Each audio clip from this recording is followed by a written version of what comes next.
జీ5 app download చేసుకుని పూర్తి ఎపిసోడ్లని ఉచితంగా చూడండి.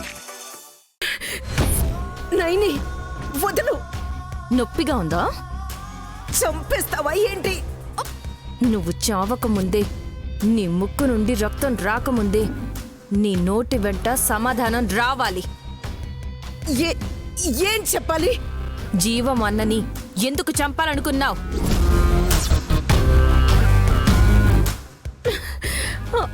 ఏంటత్తయ్యా, నాకెలా తెలుసు అని షాక్ అయ్యావా? నువ్వు మాట పడిపోయిన మనిషిని మర్డర్ చెయ్యాలనుకున్నప్పుడు వెనక నుంచి నీ మెదడు మొద్దుబారేలా కొట్టింది నేనే.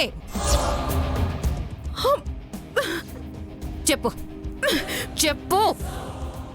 నైని వదలు, వదలు నైని. పోనీ నేను చెప్పేదానికి నువ్వు అవుననో కాదనో ఏదో ఒకటి చెప్పండి. నా కడుపున పుట్టిన గాయత్రమ్మ గారి జాడ జీవమన్నకి తెలుసు, అవునా?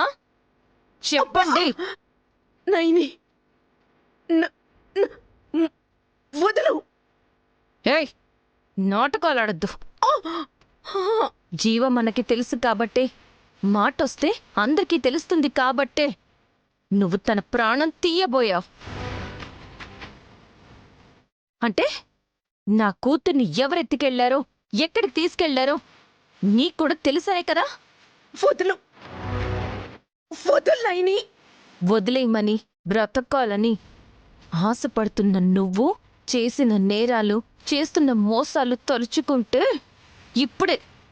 ఇక్కడే నీ ప్రాణం తీయాలనుంది. కానీ నిన్ను చంపను. నా బిడ్డ ఎక్కడుందో మర్యాదగా చెప్పి నీ ఆయుష్ని పెంచుకో.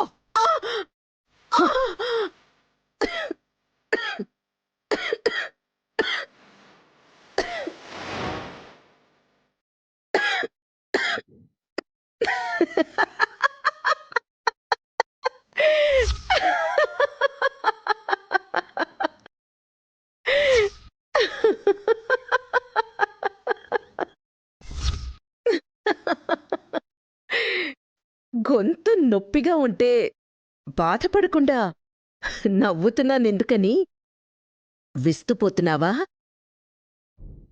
నన్ను చంపేయాలి అన్నంత కోపంతో నా మెడ బిగపట్టినా, నా ఊపిరి తీసేంత బలం నీకున్నా ధైర్యం మాత్రం రావట్లేదు. ఎందుకంటే నన్ను నువ్వు కాదు కదా, ఆ విశాలాక్షమ్మ తల్లి కూడా చంపదు నైని. ఎందుకంటే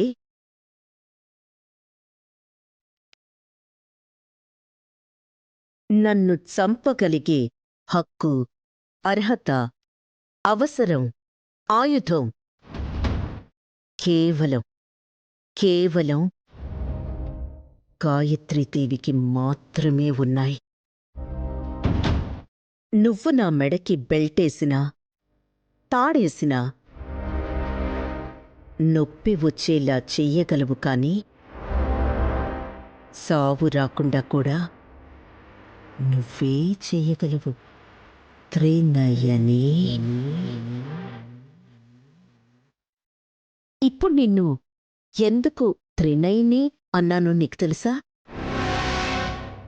గాయత్రీదేవి నన్ను చంపేసేటప్పుడు కూడా నువ్వు నా దగ్గరకొచ్చి నీ ప్రాణం కాసేపట్లో పోతుంది అని చెప్పగలవు కాబట్టి. అన్ని తెలిసిన దానివి నా కూతురు ఎక్కడుందో, ఎవరెత్తికెళ్లారో చెప్పవన్నమాట. చెప్పను కాక చెప్పను. మంచిది. ఏం చెయ్యాలో అదే చేస్తాను.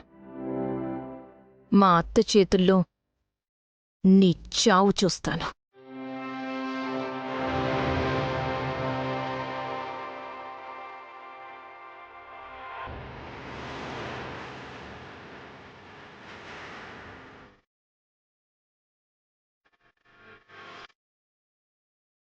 జీ5 యాప్ డౌన్లోడ్ చేసి అన్ని ఎపిసోడ్స్ పూర్తి ఉచితంగా చూడండి.